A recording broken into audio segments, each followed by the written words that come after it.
నారా లోకేష్ గారు మచిలీపట్నం రావడం జరిగింది. ఆయన మచిలీపట్నం వచ్చి మా కొల్లు రవీంద్ర పాలబొగ్గలోడు చీమకు కూడా హాని చేయడం చెప్తున్నాడు. మేము కూడా నారా లోకేష్ గారికి చెప్తున్నాం, మీ కొల్లు రవీంద్ర చీమకి దోమకి హాని చేయడనే మేము చెబుతున్నాము, కానీ మనుషుల్ని లేపేస్తాడయ్యా, చీమల్ని దోమల్ని కాదు లేపేది, మనుషుల్ని లేపుతాడని చెప్పి ఈరోజు మా బందర్లో అందరూ కూడా చెప్పే మాట. ఈరోజు మచిలీపట్నంలో తను సంవత్సర కాలం క్రితం తను ఎక్కిన కొత్తలో, కొల్లు రవీంద్ర అనే అతను ఎక్కిన కొత్తలో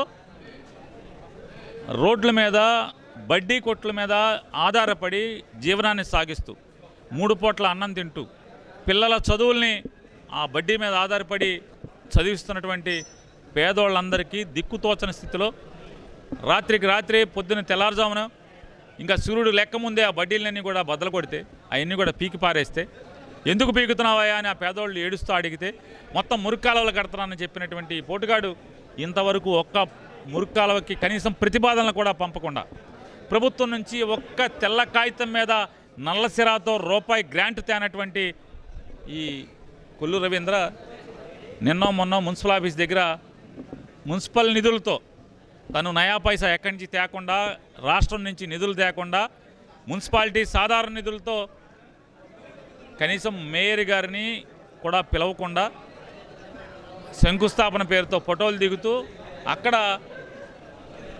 కథలు చెప్తున్నాడు. నేను తలుచుకుంటే మచిలీపట్నం మున్సిపల్ పాలకవర్గాన్ని ఎప్పుడో లాగేసేవాడిని, ఈ మేయర్ని పడేసేవాడిని, కార్పొరేటర్లందరినీ కొనేసేవాడిని అని ఈ కొల్లు రవీంద్రకి చెప్తున్నాం. నువ్వు సొల్లు రవీంద్ర కాకుండా ఉండాలంటే, నువ్వు కొల్లు రవీంద్ర అని నిజంగా మా చేత కూడా అనిపించుకోవాలంటే నీ సొల్లు మాటలు కట్టిపెట్టి ఛాలెంజ్ చేస్తున్నా.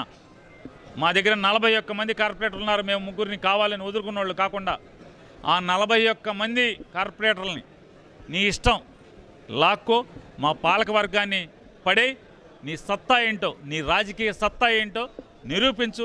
లేకపోతే మాత్రం ఈ సొల్లు కబుర్లు చెప్పేటువంటి కొల్లు రవీంద్రని సొల్లు రవీంద్రగానే ఈ మచిలీపట్నం ప్రజలు పేరు పెట్టి పిలుచుకుంటారని కూడా మీకు చెప్తున్నాను.